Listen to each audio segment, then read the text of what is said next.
71,000 crore plus का AUM.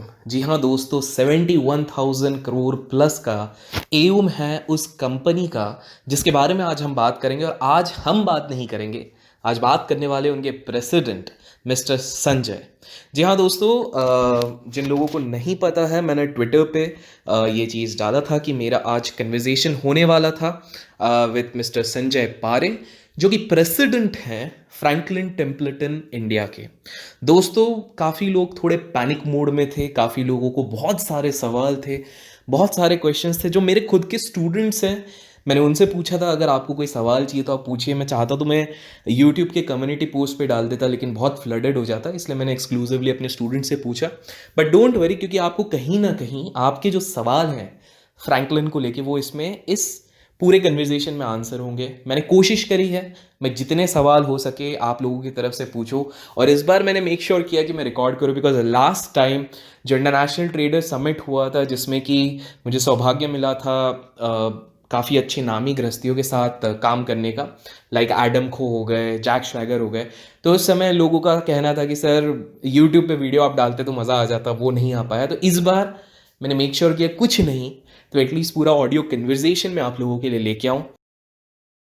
President हैं तो ऑब्वियसली उन्होंने पूरा कन्वर्सेशन इंग्लिश में किया है, तो दोस्तों पहले से क्षमा मांगता हूँ, ये हिंदी में नहीं होगा, ये कम्प्लीटली इंग्लिश में होगा। This will be completely in English, तो प्लीज़ माइंड मत कीजिए, बिकॉज मैं उतने बड़े स्टेचर के इंसान को जाके एक तो वो बात कर रहे हैं, ऊपर से मैं ये नहीं कह सकता हूँ कि सर आप हिंदी में बात कीजिए, बिकॉज ऐसा ऐसा है। तो दोस्तों यहाँ पर आपको एक समझना है, जो काफ़ी लोग पैनिक मोड पे हैं, शायद आपको पैनिक करने की इतनी ज़रूरत नहीं है। मैं यहाँ पर अपना कोई बायसनेस नहीं लगाऊंगा। एग्जैक्ट जो कन्वर्सेशन हुई है, जिस तरह के सवाल हैं, वो आप लोगों के सामने रखूंगा और आप लोग खुद इससे क्लैरिटी मिल सकती है। तो चलिए शुरू करते हैं आज का एग्जैक्ट कन्वर्सेशन क्या क्या हुआ है। So the fees that will have to be paid to Kotak and Deloitte for their professional services, those fees are going to be paid by Franklin Templeton. They are not being charged to the funds. So no costs or no fees related to whatever needs to be paid to Kotak and or Deloitte will be paid by the fund's shareholders. Those costs slash fees are going to be paid by Franklin Templeton. So whatever Deloitte is charging, whatever Kotak is charging us, that we are paying, that is not being paid by the unit holders. Yes, Abhishek. Yes, Okay. yes, Abhishek. It's Thank pleasure you. talking to you.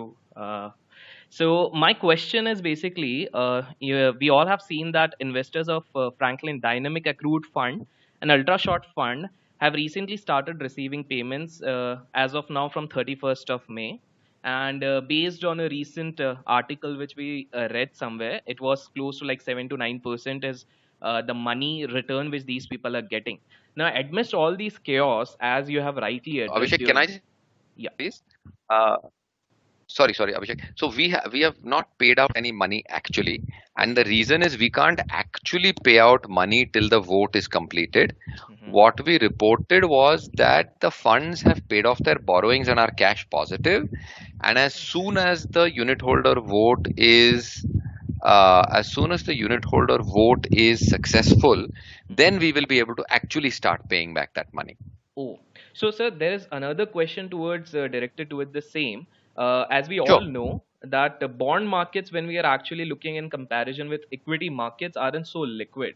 So one Correct. sort of feeling amongst a lot of investors, they are a little scared about that just because these are not so liquid and the sort of if I'm not wrong, the word auctioning or the way the redemption would be taking place, a lot of people have fear. What if they're getting massive discounts on whatever money they have invested? So how would like to address this particular Yeah. fear which a lot of people have? So that is actually Abhishek, a fear. It's not a reality. See, if we were trying to dump bonds at any price, we would never have put ourselves in this situation of having to close the funds to try and preserve value, and find ourselves. It's been a difficult decision.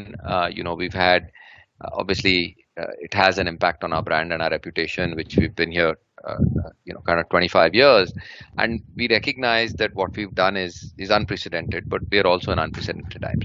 So we are very very conscious, Abhishek, that um, if we pass on big discounts, that's not going to stand our brand in good stead in the long term, nor will it be consistent with the decision of actually winding down the funds and deciding that um, uh, actually deciding that we don't want to pass on big losses to investors. So the advantage is when I don't have to, when I'm not forced to dump at any price. See, what happens is when I'm running the fund as an open-ended fund every day, Mm-hmm. I can't control what redemptions are going to happen. So today, if I get a redemption, which I have to which I have to fulfill, then whatever is the price in the market, whether it is good or bad, I have to take that price. I don't have a choice because I have to fund that redemption. Whereas in this situation, Mm-hmm. I can balance between saying, I don't think today is the right time to sell this bond because I see the yields have spiked or I see there is a problem. Let me wait for a few weeks or a few days, and then I can sell the bond at a better price. So actually not having to keep up with daily redemptions allows you not to have to be forced to sell at a price that you don't want to sell at.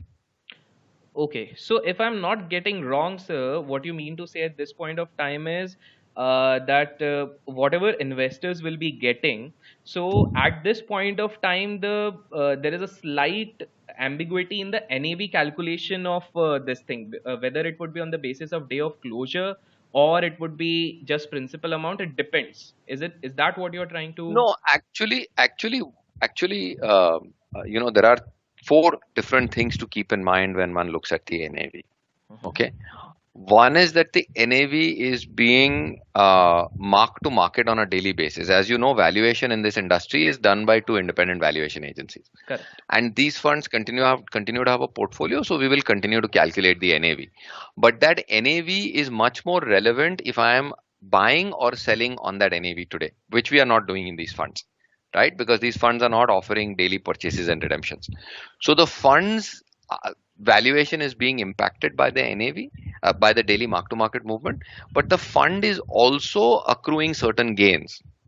So in fact, if you look at the NAV of a couple of funds, it's above 23rd April. Couple of funds have had some mark to market losses, so it's below 23rd April. So the question really is, if I was expecting to get 100 rupees back from somebody, Mhm. did I get 100? Did I get 100 with all the accrued interest, or did I get less than 100? That's the only thing that will determine the outcome for the investor. The daily movement of NAV will not necessarily determine what the investor will give back. So it will be on the basis of the NAV at the point where the distribution is made.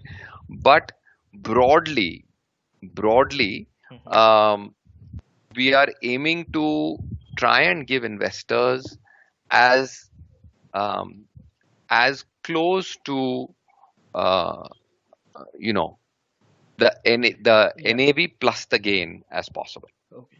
Got it. Thank you so much. We're trying to have a dual focus. So we need to give confidence to the three or to the investors in these six funds, and we need to manage that process transparently and start returning money to them. That's what will give them confidence.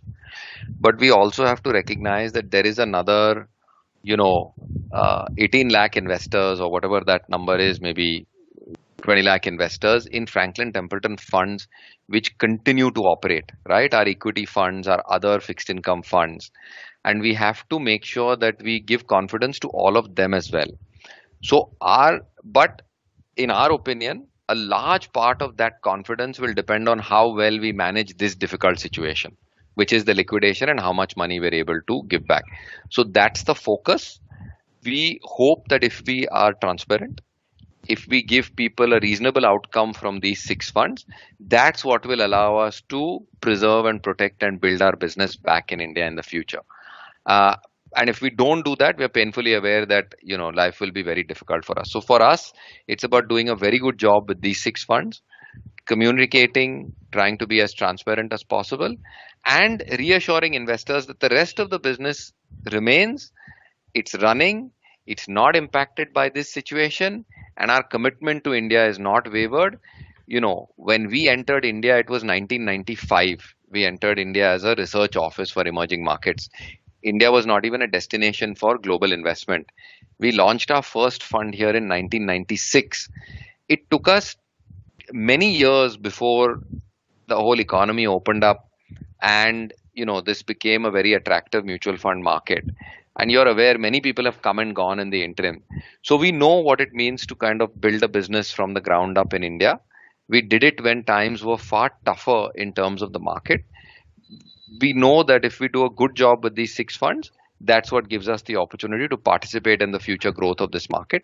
And despite the fact that we had to close these six funds, when I look at India as a mutual fund opportunity, it's still, in my view, one of the best opportunities globally. For me, the biggest thing is I would like investors to make an informed decision, right? There is a lot of fear. There is potentially some misinformation out there. There is potentially some anxiety out there. Not potentially, there is certainly anxiety out there. And all I would like is for investors to make an informed decision in their own best interest. That I think is important. So if we can, as much as we can explain our position and have investors understand that position, and then take an informed decision and not take a decision because they misunderstood something. And I'm hoping that you can help us take facts to investors, uh, that this can allow you to form your own opinions independently after hearing us, and that you can therefore help investors who rely on your expertise to make the right decisions, having understood all the facts and your advice. Sure. Thank you so much. I hope I'm not troubling you, Mr. Sanjay. No, no, no. This is the whole point of it. Please. Yeah. So basically, I had actually asked a few people about if they have certain questions, because I would like to represent a few questions from their side. So there are two particular questions, and I feel that probably they have some sort of annoyance in their mind. I don't know what. So I'll just straightforward put this thing. So one Please. thing is what they say is what they've been saying is, since this redemption part actually came into picture, a lot of news channels and media houses have been talking about this thing. So somewhere or the other, it is obviously going to affect other funds in your company. Other, I mean to say, other. What do you call, maybe the equity funds or the other funds, because there is always a some bit of a ripple effect. So Of they have course. to ask this thing, say, why don't we actually, why doesn't the company actually seek help from the FT Global and pay back to the investors, because that can actually help to restore their faith and increase the space at which these things can actually work. So Sure. that, yeah. So I think and I get that people look at FT Global and say, oh, they have $700 billion. This is only $4 billion. So it's such a small number. But I think what one has to remember is this $4 billion also belongs to the investors of the funds, and the $700 billion also belongs to investors of those funds. So it's not that Franklin Templeton has that money. It is that Franklin Templeton advises that money for a certain fee. And what the TERs in India are and what the TERs in global are. So for us to be able to step in and do it consistently globally, uh, in order to take a position that anytime there is any problem in a fund, we will be able to step in and we'll be able to stand to that promise of stepping in, is simply not possible. So while I get that, from a lay person's perspective, what they are saying is, oh, this is 4 billion out of a 700 billion company. That's not necessarily, Abhishek, the right way to look at it. One, and two is, if you do step in, you have to then, be willing to do that consistently. Because if I'm, if I ask, if the company says, yes, I can step in for an Indian investor, then the company also has to be willing to step in for a Brazilian investor, or Right. right. And that's simply, we simply don't have the financial strength to do that. Okay, so sir, there was another question which may not be directly related, but this is something related to your company itself. So since now we know that all these 6 funds, they won't be any functional after all these things are over. So a question is, in this outbound of this COVID-19 crisis, most of the fund managers probably would be looking for some new avenues, some new places. So are you guys planning to launch some sort of funds or scheme considering the present situation? No, so I think if I can be be very blunt, Abhishek, I don't think today we should presume that we have the trust and the support of our investors. Uh, we have to rebuild that support and that trust. And that requires us to do a good job with these funds, and it requires us to be focused on doing a good job with the other funds we manage. So today's focus, and I would say when I say today, I would say next few months focus is doing a good job of returning money in these funds and continuing to operate our other funds effectively. I think new funds is a little bit far away for us at this stage. Okay, just last question, sir. Because Sure. this is something from a very concerned investor from in your company itself. So his request is it possible that it's not this case that institutional investors are being paid first and the retail investors are being neglected? So, Absolutely not. There will be no preference given to anybody in the liquidation of the portfolios. Everybody will get equally. So a simple example. If we are able to return 10% of a fund, then everybody will get 10%. The difference is, Abhishek, if you hold 1 lakh, you will get 10,000 rupees because that is 10% of your 1 lakh. If I happen to hold only 10,000 rupees, I will get 1,000 rupees. But everybody will get that same equal percentage, and nobody is going to benefit at the cost of anybody else in the liquidation process. thank you so much, Mr. Sanjay, for answering all these questions patiently. Sure, sure.